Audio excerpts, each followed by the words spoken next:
کیونکہ وہ اپنے دل کو دین کی باتیں نہیں پہنچا رہا ہے. ہفتہ ہفتہ پر مسجد سے غائب رہتے کچھ نوجوان تو مسجد میں بھی، یا کچھ لوگ بڑے بوڑھے بھی اس وقت آتے ہیں مسجد میں جب عربی خطبہ ہونے والا ہوتا ہے. جسے اردو خطبہ سمجھ میں نہیں آتا، اردو خطبہ سمجھ میں نہیں آتا، وہ عربی خطبہ کیا سمجھے گا؟ تو جب اردو سمجھ میں نہیں آ رہی تو عربی میں کیا سمجھو گے تم؟ اس کا مطلب یہ ہے کہ ہم نے یہ سوچ لیا کہ یہ دین کا کام، نماز پڑھنے کا کام، دین پہ چلنے کا کام صرف عالموں کا یا مولانا لوگوں کا ہے، ہمارا کوئی اس سے سروکار نہیں ہے.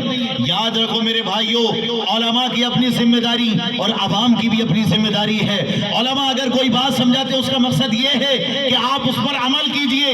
یہ نہیں کہ صرف آپ نے یہ سوچ لیا کہ جی چلے جائیں گے ہفتے میں، اب 5 وقت کی نماز آپ نے غائب کر دی، آپ کو فکر نہیں ہے. جبکہ آپ صحابہ کی زندگی اٹھا کے دیکھیے، اگر ایک وقت کی بھی نماز نکل جاتی تھی، حضرت عمر فاروق اعظم عصر کی جماعت نکل گئی، اپنے باغ میں ٹہلنے چلے گئے تھے، باغ میں گھومنے گئے تھے، واپس آئے تو دیکھا عصر کی جماعت نکل گئی، اپنے سارے لوگوں کو جمع کیا اور فرمایا کہ میرے چاہنے والوں مجھ سے غلطی ہو گئی، جماعت نکل گئی عصر کی، کیوں؟ اپنے باغ میں گیا تھا.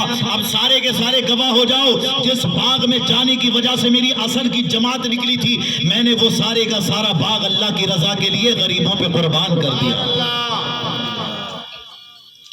ایک وقت کی جماعت، نماز کی بات نہیں ہو رہی ہے، جماعت کی بات ہو رہی ہے. جماعت نکلتی ہے تو سارے کا لاکھوں کروڑوں روپے کا باغ ختم، اللہ کی رضا کے لیے دے دیا، غریبوں کو دے دیا. کیوں؟ ایسا باغ گوارا نہیں جو اللہ کی عبادت میں رکاوٹ بنے. اور آج ہم چھوٹے چھوٹے مفاد کے لیے، فائدے کے لیے گھر میں بیٹھے ہوئے، ٹی وی کا سیریل ایک ضائع نہ ہو جائے، کوئی فلم ضائع نہ ہو جائے، نمازیں ضائع ہوتی رہے. اسلام ہم سے صرف یہ نہیں چاہتا کہ میں جو ہے سال میں ایک بار نبی کا میلاد مناؤ. اسلام یہ چاہتا ہے کہ نبی کے غلام ہو تو دن میں ایک بار نہیں 5 بار نبی کا میلاد مناؤ. تم کیا سمجھتے ہو کھانا کھلانا ہی نبی کا میلاد ہے؟ یہ جلسہ کرنا ہی نبی کا میلاد ہے؟ ارے محبت سے 5 وقت کی نماز ادا کرو، 5 وقت نبی کا میلاد ہے. تم کہو گے مولانا وہ کیسے؟ اس لیے کہ ہمارے نبی کہتے ہیں قرۃ عینی فی الصلاۃ، میری آنکھوں کی ٹھنڈک نماز میں ہے.